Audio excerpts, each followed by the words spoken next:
Dora Barranco, buenas tardes, bienvenida a la UNICEN. Te estábamos esperando.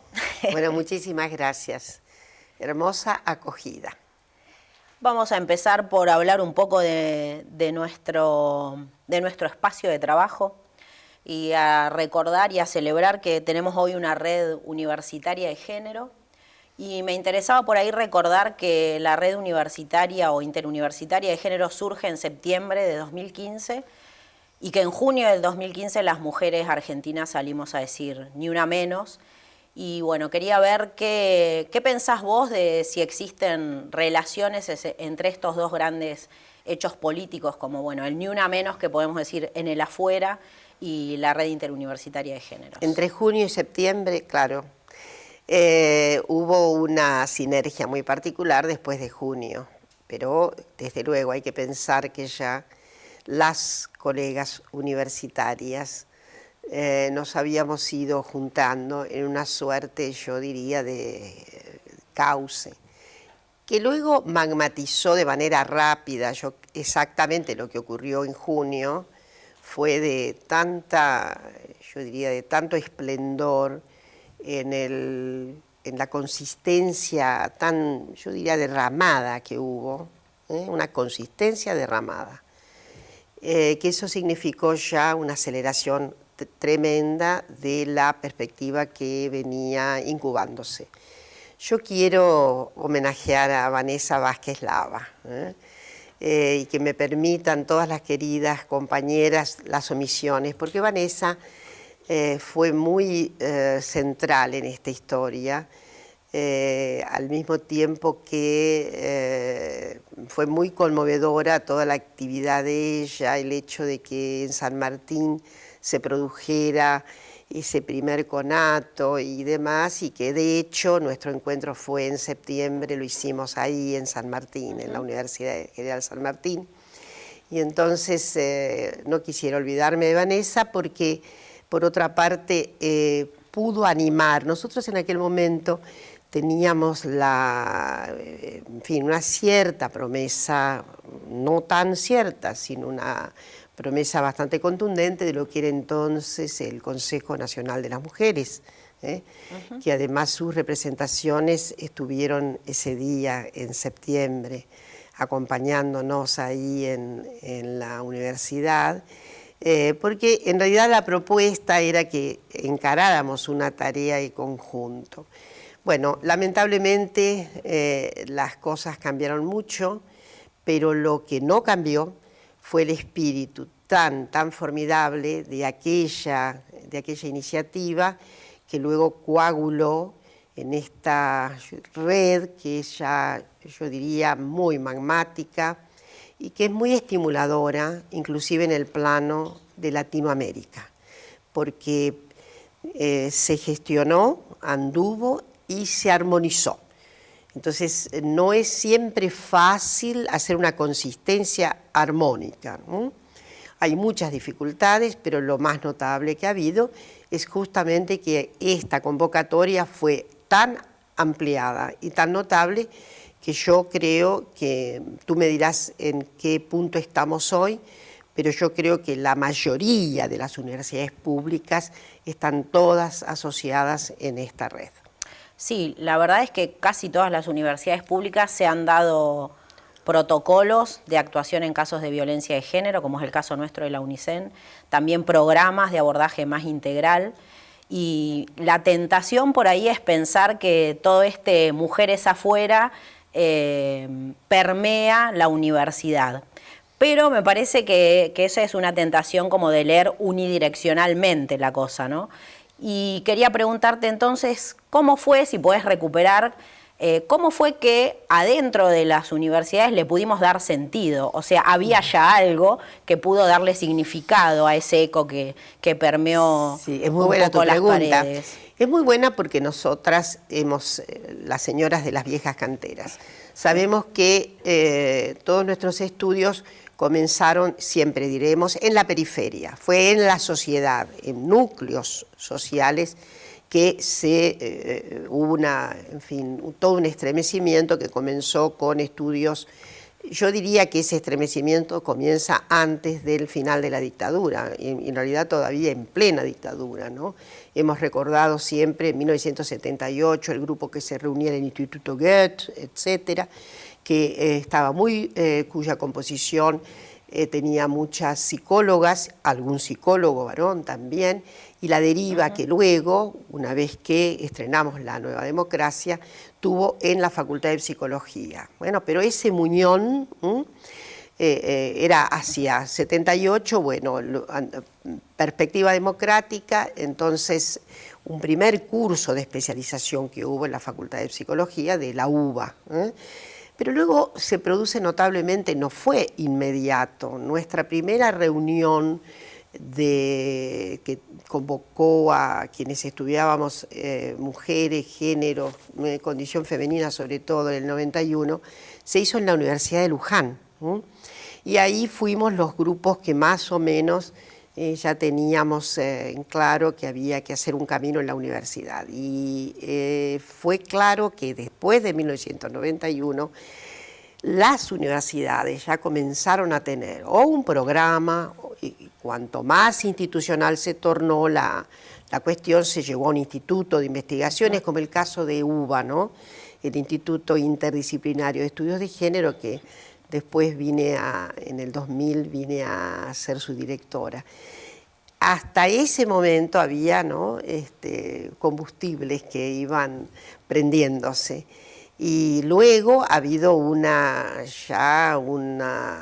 tsunami. En los años 2000 esto se magnificó, se hizo mucho más extenso y también más intenso la actividad dentro de las universidades. Ahora, ahí déjame decirte algo.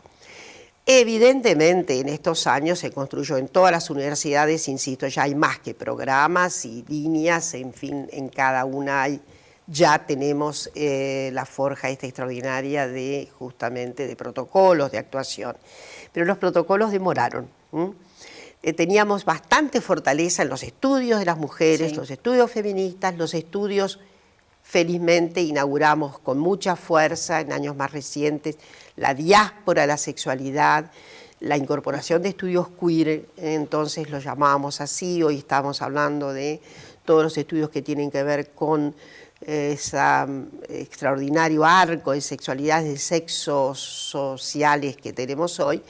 Y he ahí que no habíamos pensado, sino hasta recientemente, exactamente hasta 2014, 2015, justamente la violencia íncita de las universidades. Era como, nos ocupábamos de las mujeres, pero no de las mujeres de las universidades, no esa encarnación de las mujeres. Es notable, sí, ¿no? Hay como un salto de que esto del foco, ¿no? Las universidades empiezan a leerse a sí mismas como un territorio también atravesado por una...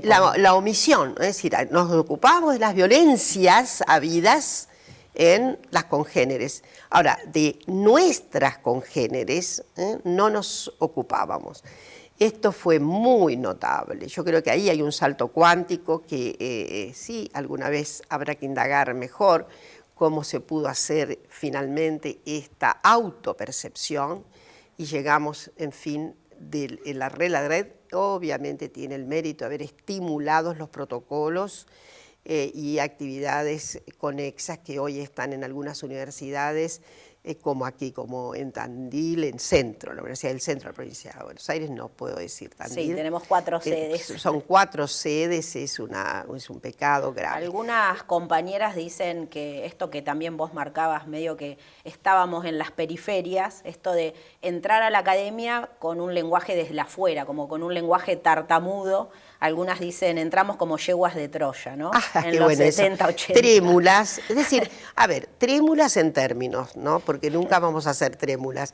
Pero era notable que también incorporamos rápidamente la noción de género. En España, género nunca tuvo una perspectiva de aquiescencia total. Aún hoy, el debate en España es que en general, la mayoría de las colegas prefirieron diferencia sexual, notable.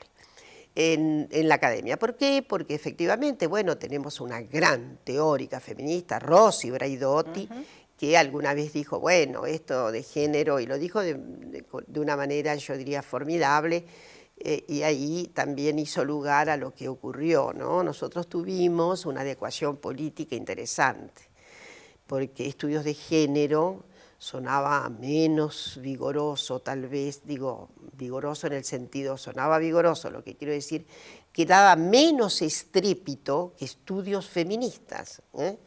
Entonces debemos pensar que sí, que ahí consagramos una estrategia, que tuvimos una treta.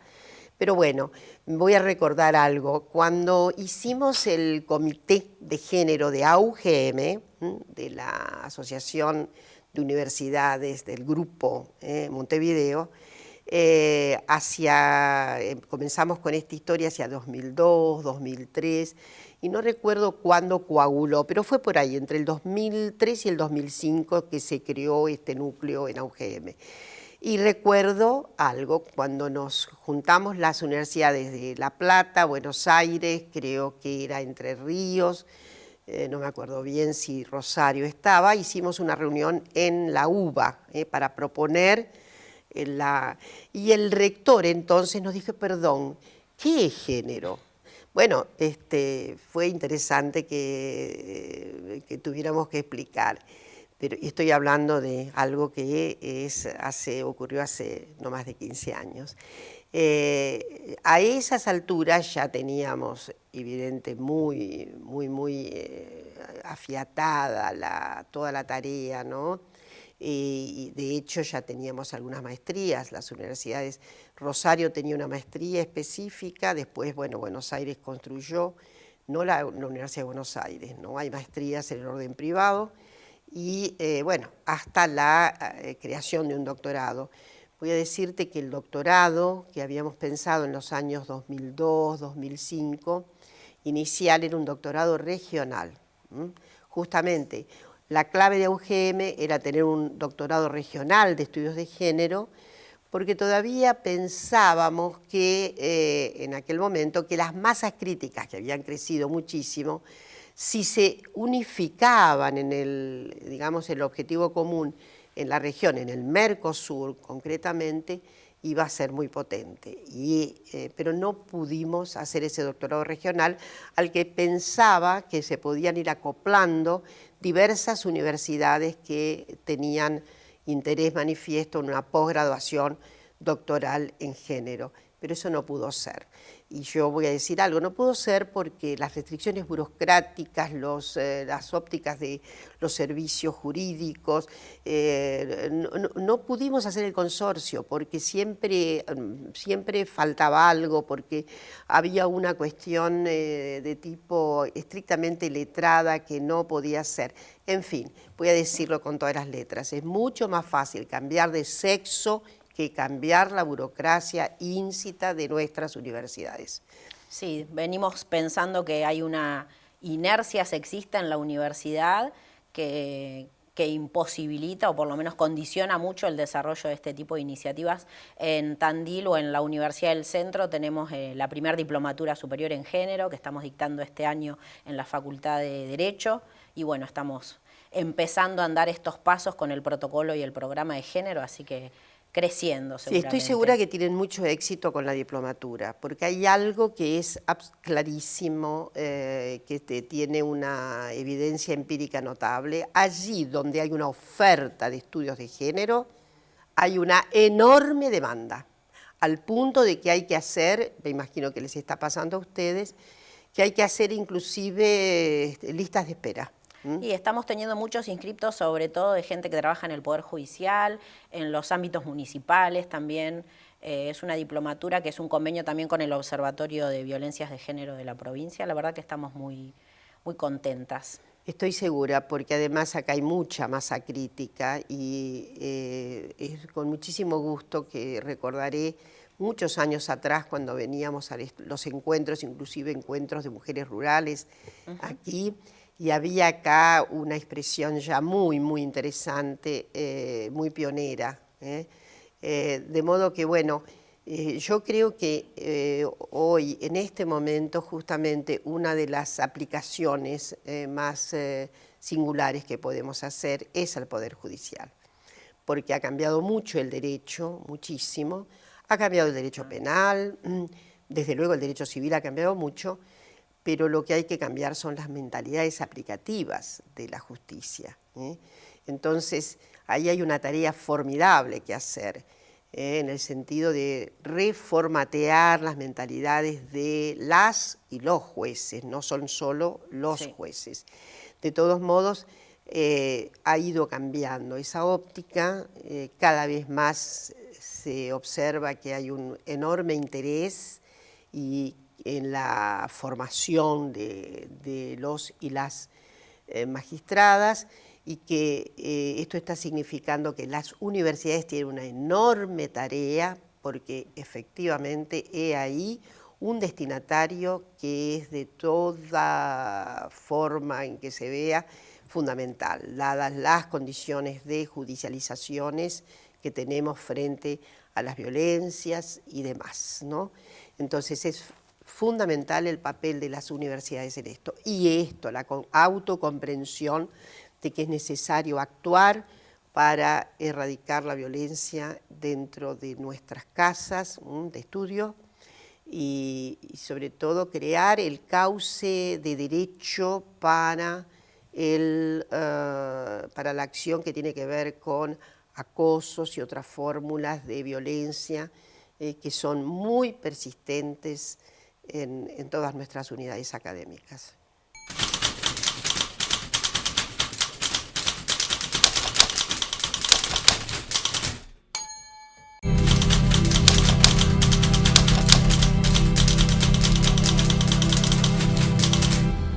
Pareciera que esta cuarta ola feminista, como la venimos llamando, está creciendo con una preocupación central o con una demanda central que tiene que ver con eso que hemos llamado derechos personalísimos. Sin embargo, vos también has remarcado en otras oportunidades que justamente los derechos individuales parecen provenir o ser utilizados más bien también retóricamente como una reivindicación más bien de las usinas políticas conservadoras. ¿Cómo es que se da esta paradoja? Bueno, es que, digamos, con todo arraigo de origen, los derechos individuales evidentemente son derechos liberales. Y el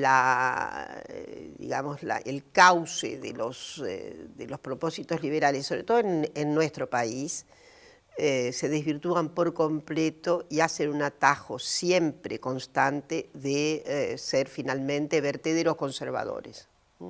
Los derechos personalísimos no tienen ninguna colisión con los derechos sociales. Los derechos individuales tampoco deberían tenerlos, ¿no? La verdad es que para los liberales clásicos, que eran tan formidables en la arcadia individual y en fin el sujetamiento de los poderes contraindividuales que el Estado y todo lo demás, sin embargo hay un cauce extraordinario que es el cauce de la radicalidad liberal, en donde además tenemos grandes amigos feministas, John Stuart Mill. Entonces, esa radicalidad liberal tiene siempre un contexto de, digamos, de percepción. Si se lee bien a John Stuart Mill, no es el individuo haciéndose él, sino hay un individuo que está en un contexto de significación y que efectivamente tiene que haber unos arraigos de comunidad, al menos. Eso es John Stuart Mill. Bueno, esa es una gesta liberal que hoy está completamente desertizada, ¿no? Pero, por lo menos en nuestro país. Los derechos personalísimos no pueden, insisto en algo, hacer colisión con los derechos sociales, porque debería remarcarse que justamente hay posibilidad de derecho social cuanto más reconocimiento personalísimo haya, ¿por qué?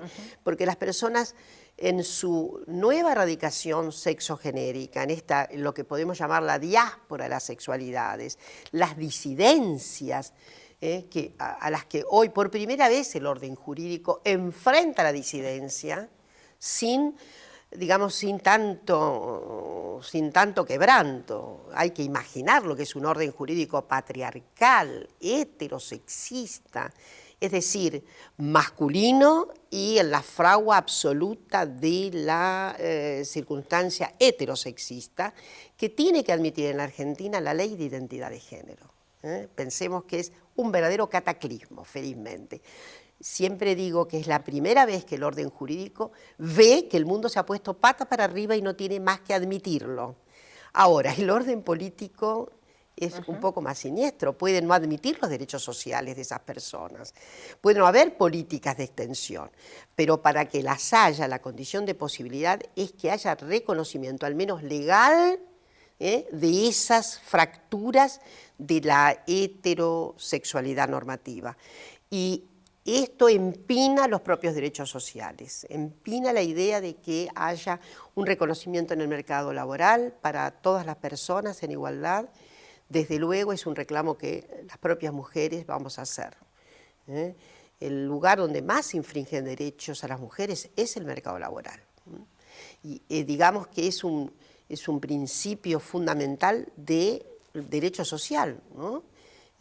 Que es el trabajo. El derecho a trabajar es un derecho social que obviamente se maximiza su sentido cuando las gentes pierden trabajo, como está ocurriendo ahora.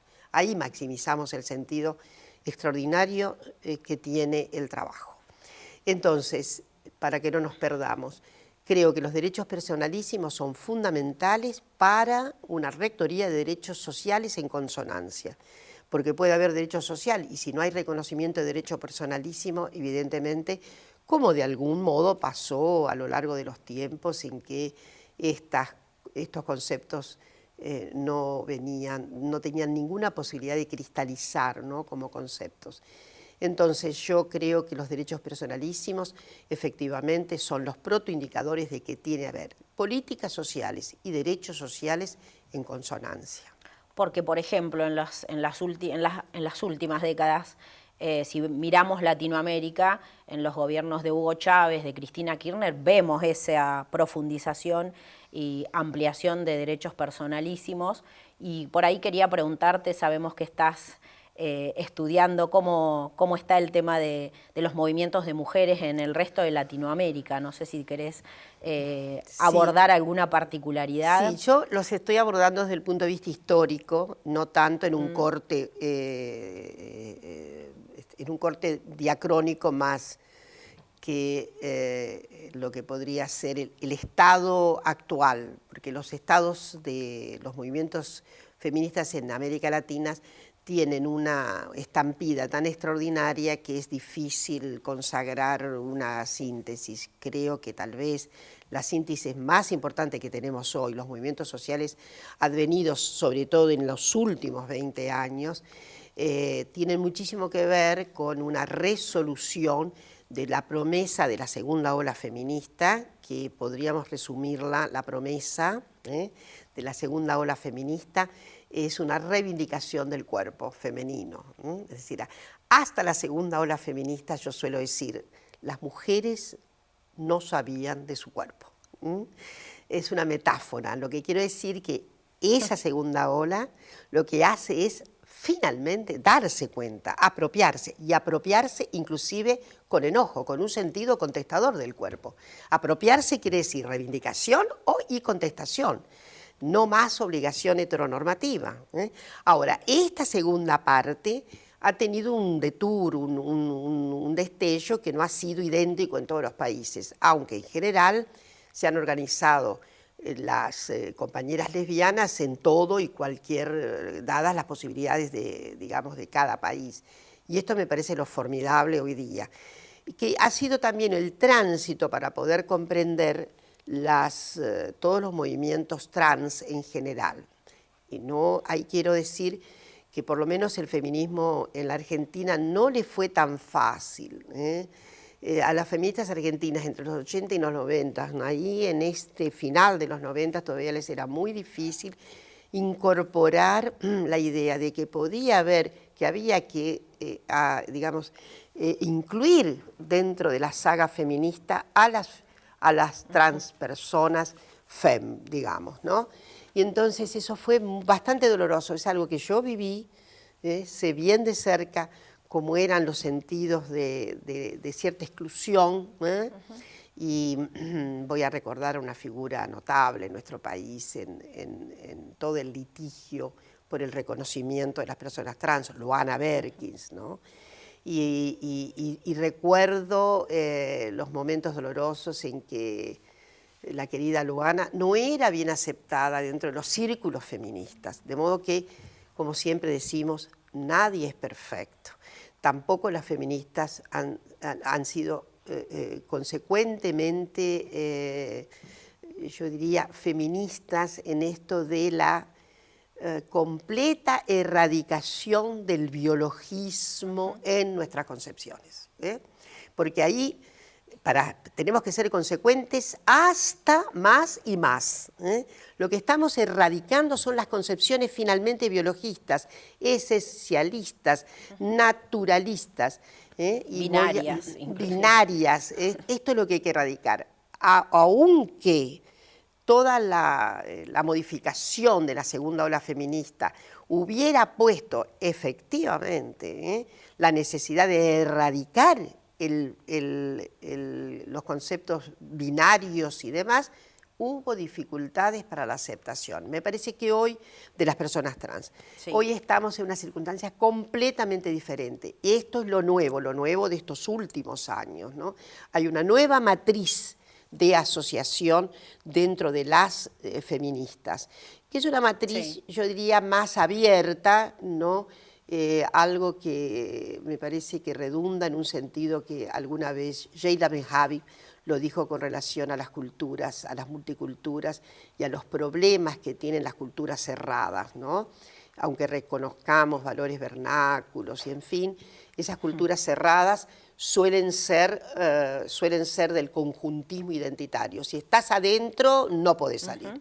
Y me parece que hoy, no te dejan entrar tan fácilmente.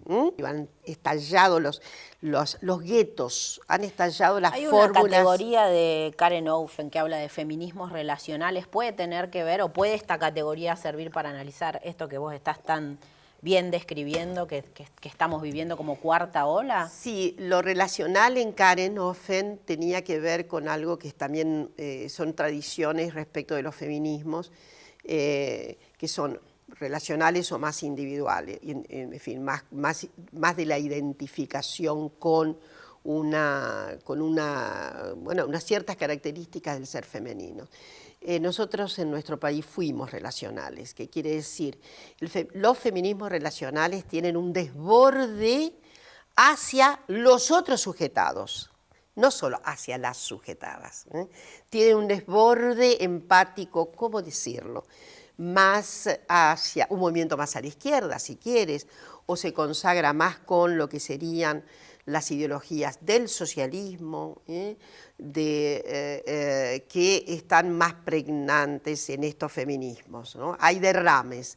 Estas feministas en la Argentina siempre pensaron en, sobre todo, la pobreza, los pobres, las pobres, y pensaron sobre todo en mujeres que estaban en una condición de imposibilidad, ¿no?, acerca de los bienes sociales. Entonces a eso ella lo llamaba relacional.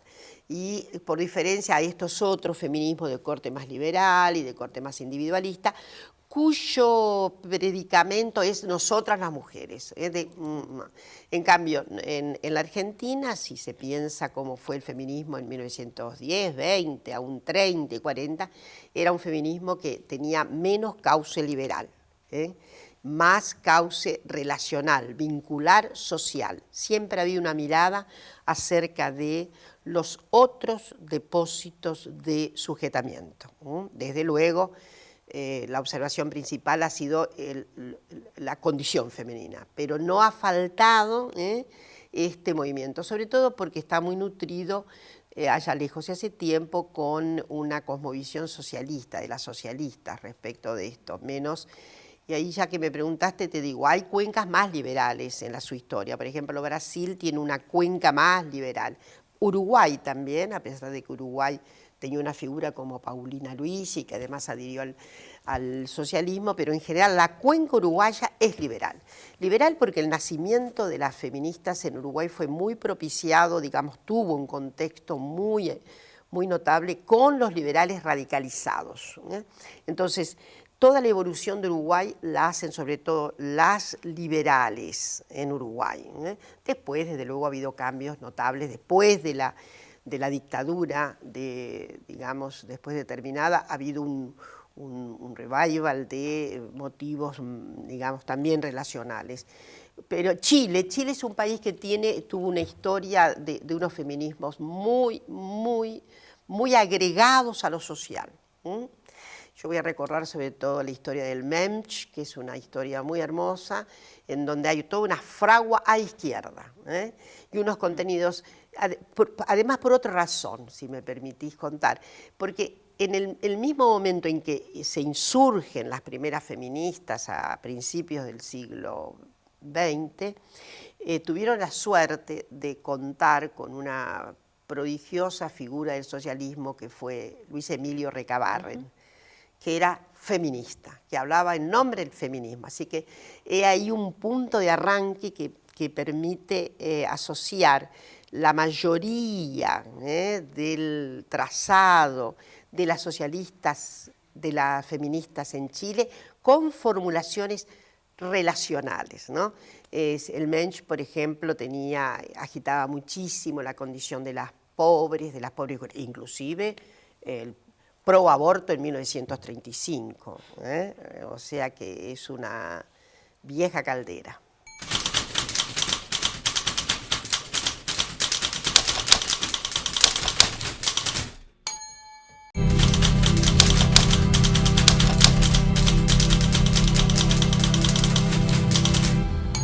Bueno, históricamente las feministas, reflexionado, y vos personalmente, sobre los vínculos entre feminismo, socialismo, lo retomaste también hace un ratito, feminismo, trotskismo, feminismos, peronismo.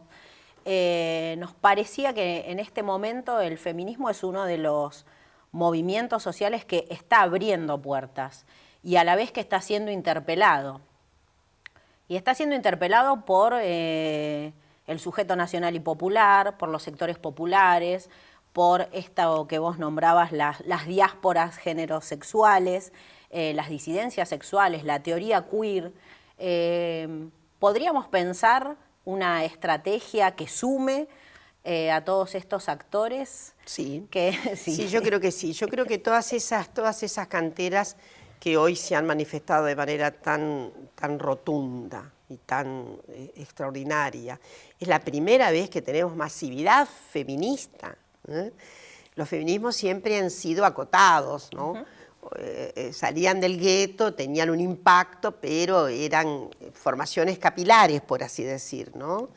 Es la primera vez, esto es inédito, y yo creo que justamente voy a reunir lo que también me preguntaste, si hoy estamos con unos feminismos más relacionales. Yo creo que sí. Yo creo que estamos con feminismos que están muy atentos no solamente a todas las luchas antipatriarcales.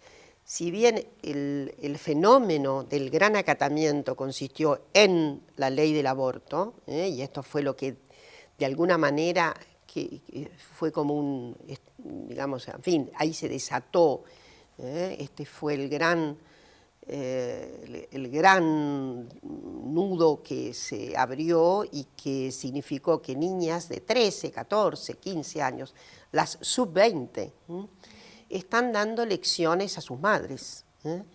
Tal vez deberíamos pensar que hay una generación de abuelas como que habíamos hecho nuestra saga feminista, que habíamos dicho nuestra palabra con más o menos alguna eficacia, que se habían conseguido una serie de leyes, y que tal vez había una suerte, pensemos, de mormazo en la generación intermedia.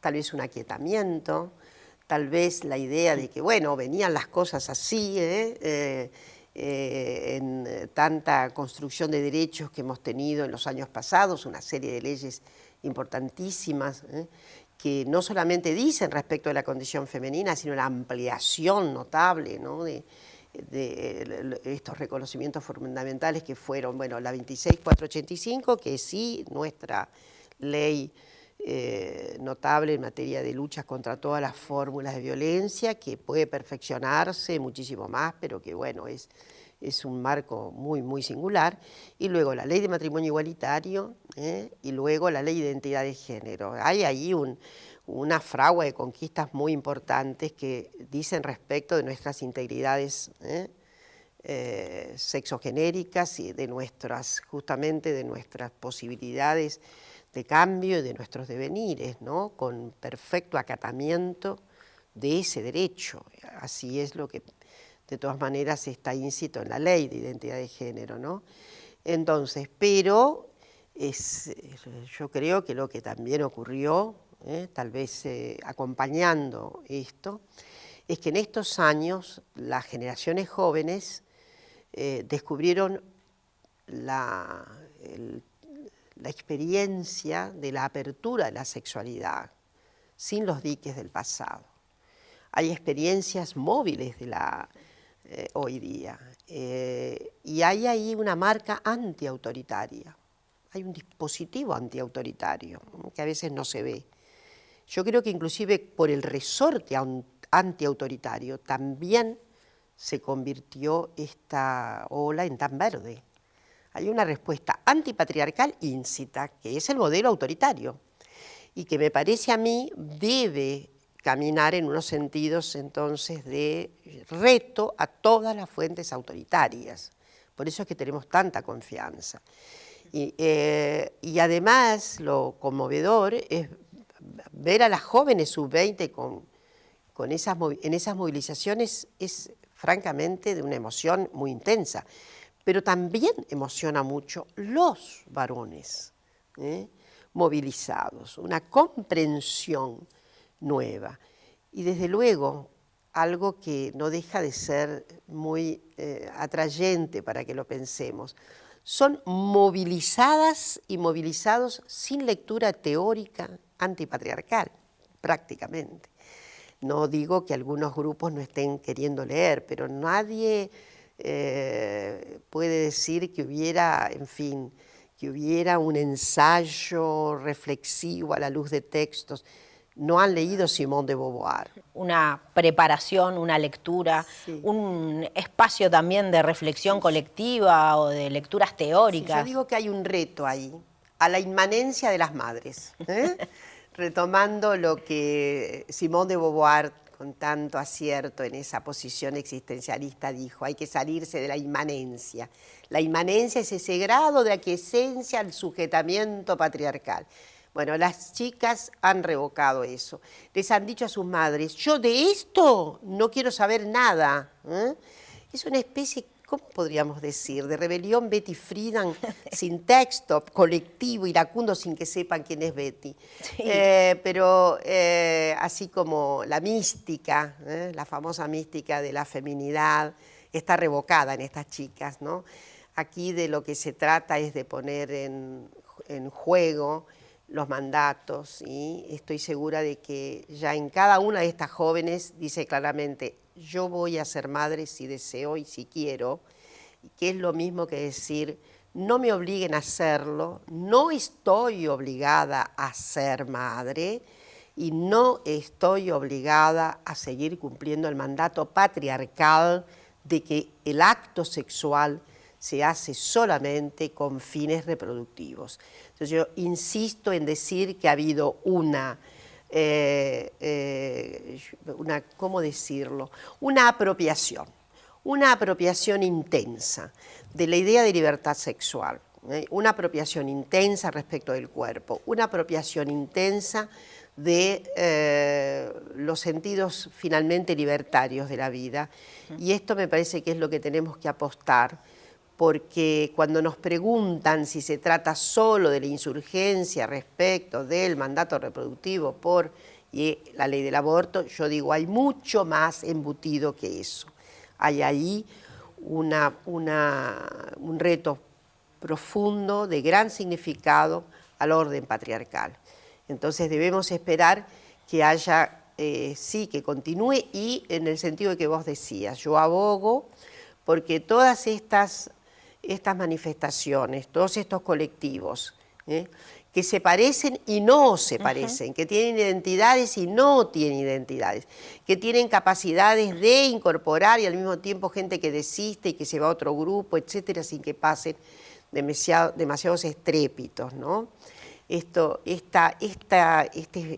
espacio móvil, estas geografías móviles de grupos que van integrándose con unas concepciones que no tienen ningún problema en llamar feministas, esto es lo extraordinario también.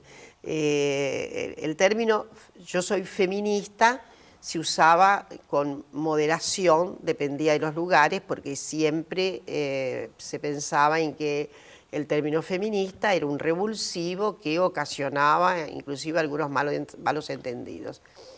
Ni digo dentro de la ciencia, el malentendido que produce. Parece que la ciencia se partidiza, pierde su sagrada objetividad. Cuando quien oficia en la ciencia se dice feminista. Esto es tan absolutamente opaco al sentido de verdadera ciencia que... Entonces, y yo creo que las jóvenes hoy han estampado, ¿no?, justamente todo un acto de nueva mitología, si se quiere, ¿no? Las mitologías no son malas, son malas cuando son absolutamente no verdaderas. Pero acá tenemos una nueva mitología y yo también diría tal vez un nuevo etos, una nueva experiencia sentimos muy rubricado acerca de la condición humana. Y es esto que están expresando tantas y tantas jóvenes sub-20 hoy. Sí, es novedoso cómo pueden pensar y vivir alejándose de los esencialismos identitarios y de un destino. La no naturalización que tienen creo que es lo más cualitativo en ese salto que vos también marcabas. Es un nuevo etos realmente. Es un nuevo etos. Yo creo que ahí puede ser que tengamos entonces la posibilidad de tener algo así como agregaciones respecto de la lucha general antiautoritaria, antipatriarcal, ¿no? Hay mucho que demoler. El patriarcado está con algunos cimbronazos, pero hemos visto cómo hace todavía una fragua de sentido tremenda con algunos discursos en la Cámara de Senadores, ¿no? Sí, lo que nos venimos preguntando también es, bueno, ¿cómo hacemos para llevar nuestra práctica, nuestro discurso feminista? Esto es horizontal, sobre todo antijerárquico, antiautoritario, antiesencialista, a los sindicatos, los partidos, las organizaciones de la sociedad civil, la cooperadora de la escuela. Creo que ese es un gran desafío que estamos teniendo las mujeres. Coincido completamente. Yo de todas maneras tengo la esperanza de que habida cuenta del tsunami que fue ese 1 millón y más de personas en las calles en todo el país, ciertamente hubo miles y miles y miles, tiene algún significado. He visto o escuchado, mejor dicho, algunos políticos que ya se confiesan o ya confiesan o hay que pensar en el movimiento de las mujeres. Bueno, conquistamos la paridad, vamos a ver cómo va esto. Y quisiera decir que efectivamente hay obviamente una gran corriente nacional y popular, como es el peronismo y como son todos los, digamos, estos cauces que abrevan en un sentido de mayorías y de derechos para las mayorías, que han estado históricamente más cerca del feminismo, aunque no lo fueran, ¿no? Por esa posición de lo social.